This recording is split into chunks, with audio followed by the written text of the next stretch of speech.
এতিয়া আমি ডিছকাছ কৰিম প্ৰহিবিশ্যন অফ অপিয়াম কাল্টিভেশ্যন। এই আফিং খেতিৰ বিৰুদ্ধে যিটো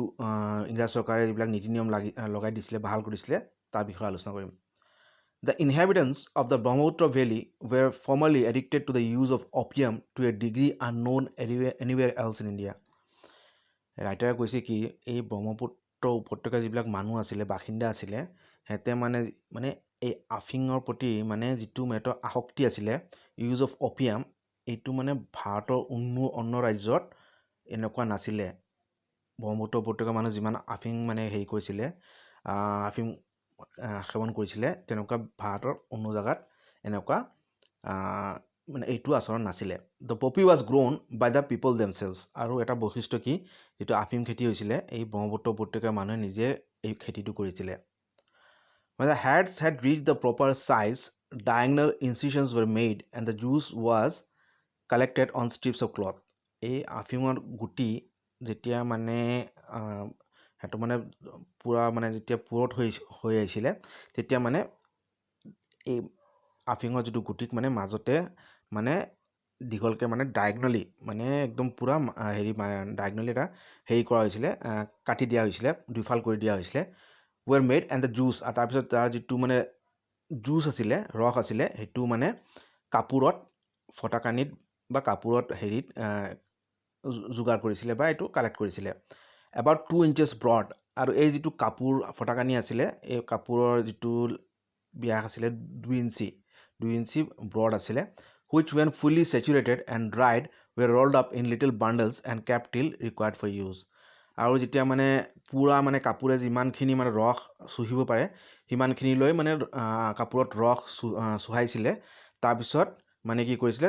এই কাপোৰটো শুকাই দিছিলে, আৰু তাৰপিছত কি কৰিছিলে, সিহঁতক বাণ্ডল হিচাপে ৰোল কৰি দিছিলে, আৰু আগলৈ ইউজ কৰাৰ কাৰণে ৰাখি দিছিলে। It is not known when the drug was first introduced into Assam. এই আফিং যিটো আসক্তি বা এইটো যিটো নেচা, এইটো অসমত কেতিয়া আহিলে, এইটো খাটাংকৈ কোনো তথ্য নাই বা ক'ব নোৱাৰি। In a report written for Mill by the ex-Dewan of Raja Purandar Singh, it is said that it was first cultivated in the reign of Raja Lakshmi Singh. এটা ৰিপৰ্ট যিটো লিখিছিলে, ৰিপৰ্ট যিটো মিলৰ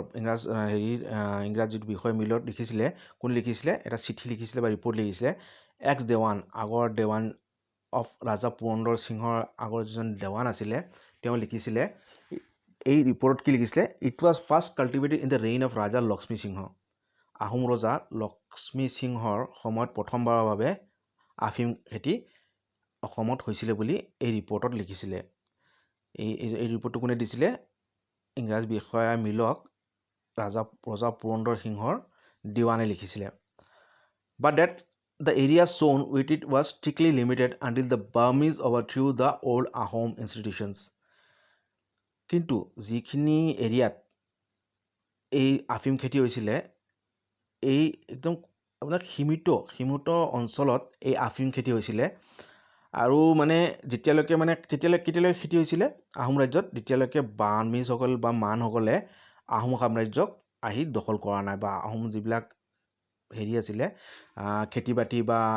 যিবিলাক আছিলে, সিহঁতৰ যিবিলাক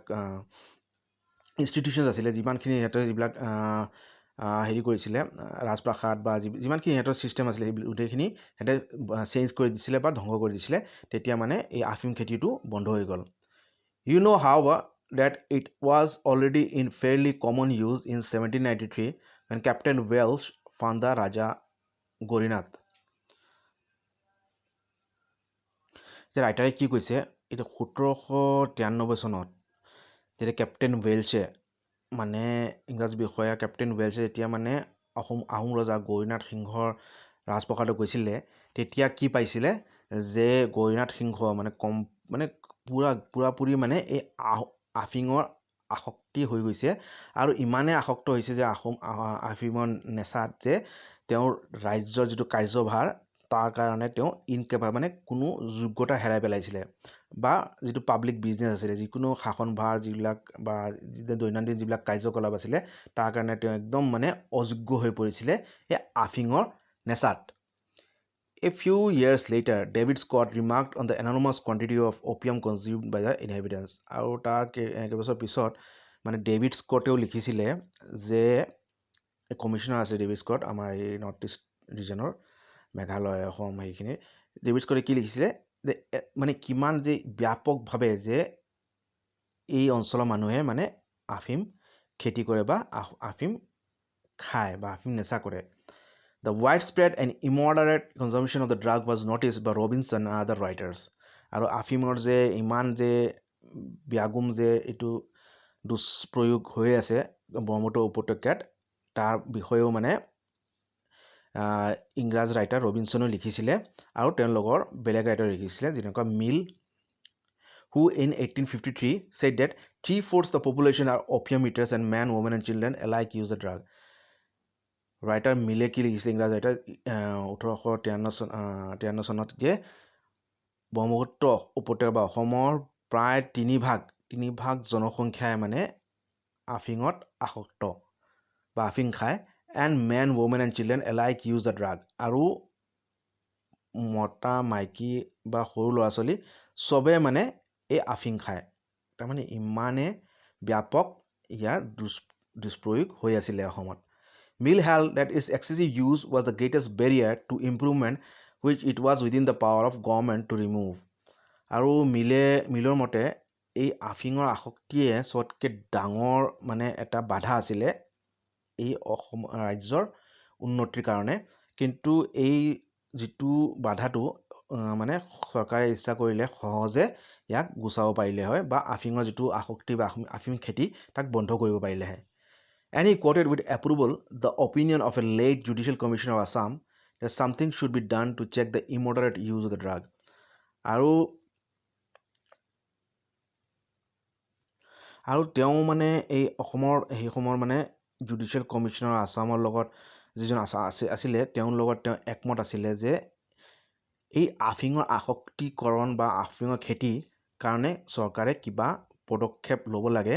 যাতে মানে ইয়াৰ যে ব্যাগুম যিটো মানে দুষ্প্ৰয়োগ সেইটো বন্ধ হয় এণ্ড টু ৰেস্কিউ এটলিষ্ট আৰু তাৰ ফলত যিটো মানে নৱপ্ৰজন্ম যিটো ধ্বংস হৈ আছে এই আফিঙৰ নেচাৰ আসক্তিৰ কাৰণে সেইটো তাক মানে ৰোধ কৰিব পাৰি লাক্সাৰী হুইচ ডেষ্ট্ৰয়জ আৰু ইয়াৰ ফলত কি হৈ আছে নৱপ্ৰজন্মৰ চবৰে যিটো দেহা মানে নষ্ট হৈ আছে দেহাৰ ক্ষতি হৈ আছে এনফিবলছ দ্য মাইণ্ড মনোবলটো দুৰ্বল হৈ আছে এণ্ড পেৰালাইজেছ ইণ্ডাষ্ট্ৰী আৰু যিটো অৰ্থনীতি আছে বা কল কাৰখানা বা ইণ্ডাষ্ট্ৰী আছে সেইটো মানে একদম পেৰালাইজ কৰি দিছে বা একদম নিস্থিৰ কৰি দিছে একদম মানে একদম মানে অচল কৰি পেলাইছে Although convinced of its injurious effects when taken in excess, Mill was by no means disposed to prevent the people from having any opium at all. কিন্তু মিলে যদি এইটো গম পাইছিলে যে আফিঙৰ মানে অত্যাধিক যিটো প্ৰয়োগ তাৰ ফলত যিটো ক্ষতি হয় সেইটো জানিছিলে কিন্তু তেওঁ যে একেবাৰে যে আফিং খেতিটো যে বন্ধ কৰি দিব লাগে তাৰ পক্ষপাতো নাছিলে তেওঁ কৈছিলে its use he said has with many almost become a necessity of life and a damp climate like Assam it is perhaps beneficial if taken with moderation তেওঁ কিয় কৈছিলে এইটো একেবাৰে বন্ধ কৰি দিব নালাগে কিয়নো এইটো মানে অসমৰ যিটো মানুহৰ যিটো দৈনন্দিন জীৱন ধাৰা তাৰ এটা মানে অভিন্ন অংগ হৈ পৰিছিলে এই আফিং খেতিটো আৰু অসমৰ যিটো জেকা যিটো ক্লাইমেট যিটো আবহাৱা বৰষুণ হৈ থাকে বা যিটো জেকা বা ঠাণ্ডা যিটো পৰিৱেশ এই পৰিৱেশত মানে আফিং যদি মানে অলপ মানে লিমিটেড যদি কমকৈ খায় মানুহে তেতিয়া এইটো ক্ষতি কৰাতকৈ মানে উপকাৰীয়ে হ'ব বুলি তেওঁ কৈছিলে যদি মানে লিমিটেড খায় মানুহে He recommended that while some cultivation should be prohibited, opium should be issued to all the treasuries in Assam for sale to persons who might require it at a price which, though not prohibitive, should be sufficiently high to act as deterrent on its excessive consumption. আৰু তেওঁ কৈছিলে যে যদিও মানে মানুহৰ যিটো ঘৰত যিটো আফিং খেতি কৰে should be prohibited এইটো মানে মানুহে নিজৰ মানে পাৰ্চনেলি যিটো মানে নিজাববীয়াকৈ যিটো খেতি কৰে সেইটো বন্ধ কৰিব লাগে ঘৰুৱাভাৱে কিন্তু যিটো চৰকাৰীভাৱে অপিয়াম খেতিটো আফিং খেতিটো জাৰি থাকিব লাগে, এইটো কৰি থাকিব লাগে আৰু তাক মানে মানুহৰ বিক্ৰী কৰি দিব লাগে, কিন্তু যাৰ দৰকাৰ তাক দিব লাগে, কিন্তু তাৰ দামটো এনেকুৱা কৰি দিব লাগে যে সাধাৰণ মানুহৰ কাৰণে এইটো মানে সহজলভ্য হৈ নপৰে। আৰু ইয়াৰ ফলত কি হ'ব, মানুহে যিটো মানে বেছি যেনেকুৱা আজিকালি চিগাৰেট বা মদৰ দাম চৰকাৰে দাম বঢ়াই দিয়ে বা টেক্স লগাই দিয়ে, যাতে মানে মানুহে বেছিকৈ এইটো আমাৰ সাধাৰণভাৱে সহজলভ্য নহয়, তাৰ ফলত মানে বেছিকৈ এইটো নাখায় বা তাৰ পৰা বিৰত থাকে। ঠিক সেইদৰে যদি অপিয়ামৰ যদি দামটো যদি আফিঙৰ দামটো যদি বঢ়াই দিয়ে চৰকাৰে, তেতিয়া মানুহে ইয়াক অত্যাধিকভাৱে খাবলৈ বিৰত থাকিব। This plan was adopted and it has met with marked success. আৰু এই যিটো চৰকাৰৰ নীতি আছিলে ঘৰুৱা আফিং খেতিটো বন্ধ কৰা, চৰকাৰীভাৱে খেতি কৰা আৰু তাৰ দামটো বঢ়াই দিয়া, যাতে মানুহে তাক মানুহৰ ওচৰত এইটো সহজলভ্য হৈ নপৰে, এই প্লেনটো মানে বহুত সফল হ'ল। During the 40 years for which the system has been in vogue, the price of the drug has gradually raised until it is now more than double the amount originally fixed. আৰু ইয়াৰ পাছৰ বাকী 40 বছৰলৈকে এই ছিষ্টেমটো মানে প্ৰযোজ্য আছিলে আৰু দামটো ক্ৰমাৎ ইমানে বঢ়াই দিলে যে ক্ৰমাৎ কি হ'ল, এইটো অৰিজিনেলি যিটো মানে আগতে যিটো তাৰ মূলৰ যিটো দাম আছিলে তাতকৈ মানে অলমষ্ট ডাবল হৈ গ'ল, দুগুণ হৈ গ'ল। ইটছ কনজাম্পশ্যন হেজ ষ্টেডিলি ডিক্লাইন, আৰু তাৰ ফলত দামটো বাঢ়ি যোৱাৰ পিছত এই আফিঙৰ যিটো কনজাম্পশ্যন আছিলে, মানুহৰ ওচৰত যিটো খোৱাৰ যিটো প্ৰচলন আছিলে, এইটো বহুত কমি আহিলে। And there are now comparatively few men who take it to mark excess. আৰু বহুত যিবিলাক মানুহ আফিং খোৱা মানুহ বহুত কমি আহিলে। While it is seldom if consumed by women and children. আৰু আগতে যেনেকৈ মতা মাইকী বাচ্চা চব সৰু ল'ৰা ছোৱালী চবেই খাইছিলে, এতিয়া মানে মাইকী মানুহ আৰু সৰু ল'ৰা ছোৱালী মানে কাচিতহে আফিং খোৱা দেখা গৈছিলে। এইটো মানে এই চৰকাৰৰ যিটো নীতি আছিলে তাৰ মানে সুফলৰ বাবে এইটো হ'ল। নেক্সট আমি আলোচনা কৰিম staff officers in Brahmaputra valley. Brahmaputra ভেলীৰ যিটো বিষয়া বা যিবিলাক কাৰ্যকৰী বিষয়া আছিলে সিহঁতৰ বিষয়ে আলোচনা কৰিম।